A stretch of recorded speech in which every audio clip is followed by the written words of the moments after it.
watching Monty TV. I'm Jackie Karsh, sitting down now with Sechel Baisal. He is the president and COO at FastPay, a financial platform for digital media. Sechel, thank you so much for sitting down with us. Thank you, Jackie. The media space in general is having a lot of fluctuation, especially when it comes to advertisements. So how can you reassure us that media is where you want to be at? So we actually thrive in an environment that changes rapidly as a fintech company that innovates. And as you pointed out, media has gone through a lot of changes, especially in the last decade, with a lot of media dollars moving to digital. And that really created a big opportunity that FastPay is looking to capitalize on. And the opportunity being, as the business and the advertising dollars moved from traditional TV and newspapers to digital, a lot of the investment and innovation has been on the front end.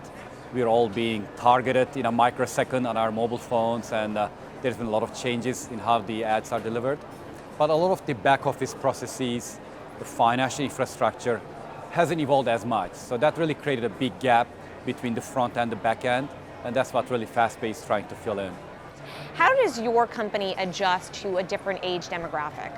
The key challenge is for a company to be able to address both, be nimble enough to cover digital and traditional media, and it's really that pace of change that's been a main challenge.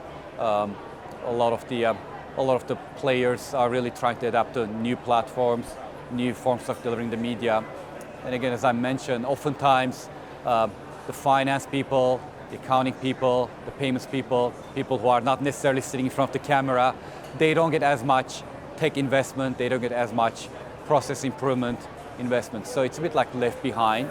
And there are other verticals and industries where this thing has happened to. So a lot of what we do is to kind of fix and make sure the plumbing kind of follows all the great innovation that's happening on the front end. Let's talk about the technology at play. What are you using? Are you using machine learning, artificial intelligence to make FastPay work? A lot of what we do is really digitizing these processes and paper-based payments and other transactions and bring them to an electronic environment. So it's really being smart about data. First of all, it's finding the right data and then helping our clients to bring a lot of these paper-based processes to a digital environment. So that requires so busy digitization. Artificial intelligence is a big part of that, because one thing about media, being media you would appreciate, is it is very messy in terms of the kind of distribution platforms. Again, we talk about proliferation. The same brand might be advertising anywhere from national TV to a kind of very kind of targeted mobile network, and being able to connect all these things together requires a big, really jigsaw puzzle exercise. So AI is a big part of it. A lot of it is really using better data, better quantitative techniques, and better automation.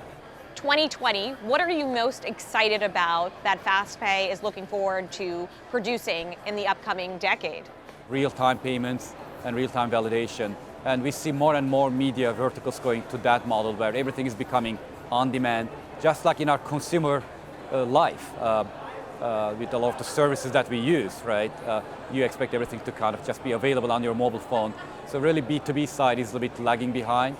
And really, I think next decade we'll be bringing that to the same customer experience we're used to as consumers, where with one click or on our cell phone, we can get access to all the goods and services, pay instantly, and not have any delays in the system. You would, kind of closing the gap. Closing the gap, and it's really kind of sending a bank transfer in the US still takes 2 to 3 business days. We can actually get to the moon faster than that. So it's a bit still. It seems like kind of unbelievable that some of these infrastructure elements are still behind. That's really what the next decade is going to be about, I think.